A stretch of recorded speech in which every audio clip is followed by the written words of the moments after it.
The Sign of the Four by Sir Arthur Conan Doyle. Narrated by Robin Reeds. Chapter 1. The Science of Deduction. Sherlock Holmes took his bottle from the corner of the mantelpiece and his hypodermic syringe from its neat morocco case. With his long, white, nervous fingers, he adjusted the delicate needle and rolled back his left shirt cuff. For some little time his eyes rested thoughtfully upon the sinewy forearm and wrist, all dotted and scarred with innumerable puncture marks. Finally he thrust the sharp point home, pressed down the tiny piston, and sank back into the velvet-lined armchair with a long sigh of satisfaction. 3 times a day for many months I had witnessed this performance, but custom had not reconciled my mind to it.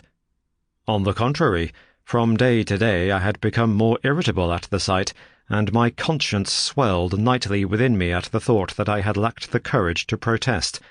Again and again I had registered a vow that I should deliver my soul upon the subject, but there was that in the cool, nonchalant air of my companion which made him the last man with whom one would care to take anything approaching to a liberty.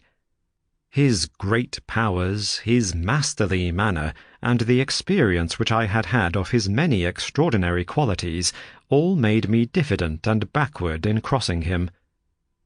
Yet upon that afternoon, whether it was the bone which I had taken with my lunch, or the additional exasperation produced by the extreme deliberation of his manner, I suddenly felt that I could hold out no longer. "Which is it today?" I asked. "Morphine or cocaine?" He raised his eyes languidly from the old black-letter volume which he had opened. "It is cocaine," he said. "A 7% solution. Would you care to try it?"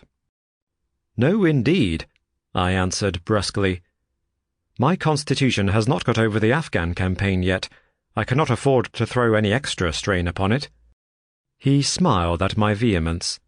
"Perhaps you are right, Watson," he said. "I suppose that its influence is physically a bad one. I find it, however, so transcendently stimulating and clarifying to the mind that its secondary action is a matter of small moment." "But consider," I said earnestly, "count the cost. Your brain may, as you say, be roused and excited, but it is a pathological and morbid process which involves increased tissue change and may at last leave a permanent weak—" Sample complete. Ready to continue?